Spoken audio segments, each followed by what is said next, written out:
देखिए फ्रेंड्स, बहुत सारे लोगों को ना करेला बिल्कुल पसंद नहीं होता इसके कड़वेपन के कारण। लेकिन आप सबको ये भी पता है कि इसका कड़वापन ही इसकी सेहत इसकी फ़ायदेमंद है। इसका कितने सारे फ़ायदे इसके अंदर छुपे हुए होते हैं। तो आज मैं आपको कुछ ऐसे टिप्स और ट्रिक्स बताऊंगी जिससे आपके करेले कड़वे बिल्कुल नहीं बनेंगे। मैं आपको आज भरवा करेले की रेसिपी देने जा रही हूँ। उसके लिए आपने बिल्कुल छोटे छोटे साइज़ के करेले लेने हैं। बड़े करेले यानी कि लंबे साइज़ के करेले ना लें। छोटे करेले आप लें और उनकी ऊपरी सतह को हल्की हल्की चाकू से उतार लीजिए, यानी कि छील लीजिए। और चम्मच के पिछले हिस्से से खुरच के इसके अंदर जो बीज है वो भी निकाल लीजिए। भरवा करेले की रेसिपी दोस्तों आज हम बनाएंगे।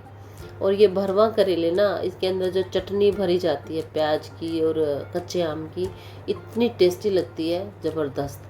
तो आपको छील लेने हैं करेले और उनके बीच में से एक कट लगाकर लंबा, और अंदर का मटेरियल भरने के लिए अंदर का सारे बीज निकाल देंगे। और अब इनमें नमक लगा कर रखना है। अंदर जो हमने छील दिए हैं, कट लगा दिया, तो अंदर एक एक करेले में करके नमक डालकर अंगूठे से अच्छी तरह से फैला लेंगे और उनको लगभग 1 घंटे के लिए छोड़ देंगे। 1 घंटे के बाद सारे जो करेले हैं उनका कड़वापन एक पानी के रूप में बाहर आ जाएगा। ये देखिए साइड में आ गया है, यानी कि करेले ने अपना सारा कड़वापन रिलीज़ कर दिया है। अब इनको धो लेंगे अच्छे से। करेले का जो कड़वापन है और पानी सारा डिस्कार्ड कर देंगे। अब धो लेने के बाद इसको पानी निचड़ने के लिए रख देंगे, यानी कि बिल्कुल पानी से सूख जाएंगे। इस बीच आप इसके स्टफिंग की तैयारी कर लेते हैं। तो स्टफिंग के लिए मैंने लिए यहाँ पर 3 मीडियम साइज़ के प्याज लिए हैं और एक कच्चा आम ले लेंगे, कच्ची कैरी बोलते हैं जिसको। ये कच्चा आम काट लेंगे, रफली चॉप कर लेंगे, क्योंकि आपको इसकी जो चटनी बनानी है, स्टफिंग बनानी है ना, ये मिक्सर में हम इसको ग्राइंड करेंगे। आप सिलबट्टे पर कूट सकते हो।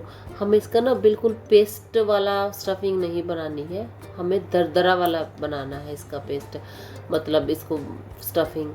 तो हरी मिर्च काट ली है, कच्चा आम काट लिया है और प्याज को रफली चॉप कर लिया है। अब मिक्सर में हम पल्स मोड पर चलाएंगे इसको और कुछ और मसाले ऐड करेंगे। यहाँ पर मैंने नमक ऐड कर दिया है, 2 छोटी चम्मच, स्वाद के अनुसार चटनी फिलिंग करेंगे। साबुत जीरा डाल दिया है, 1 चम्मच सौंफ डाल दी है।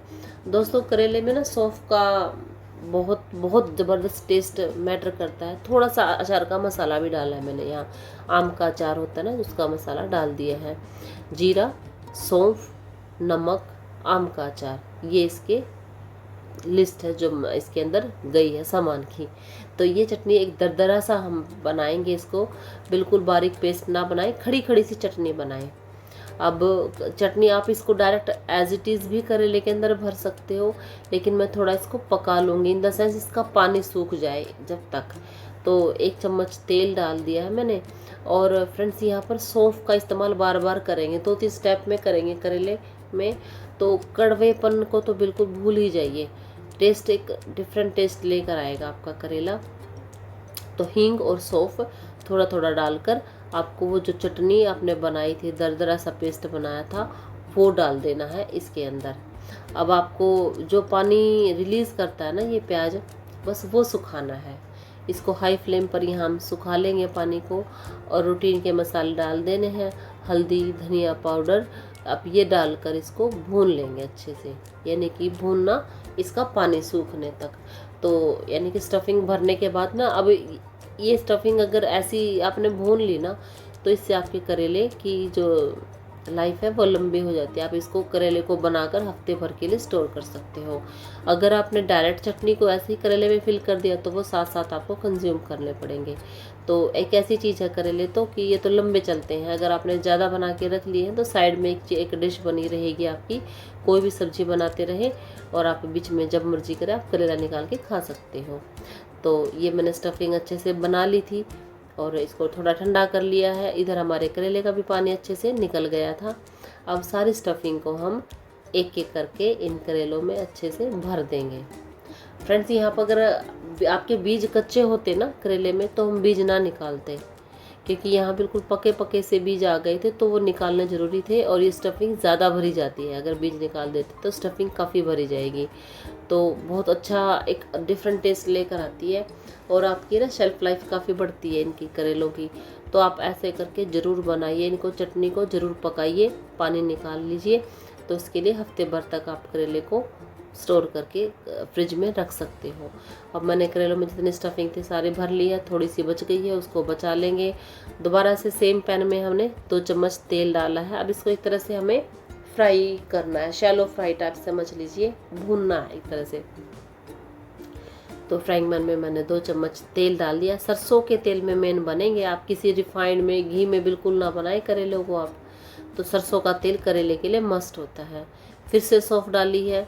आपने एक बार प्याज की चटनी में सौंफ डाली थी, स्टार्टिंग में प्याज की चटनी को छोंकते हुए सौंफ डाली है और अब डाली है, यानी कि वही 1.5 चम्मच ले लीजिए। हर बार आधी आधी करके हमने सौंफ को इस्तेमाल किया है।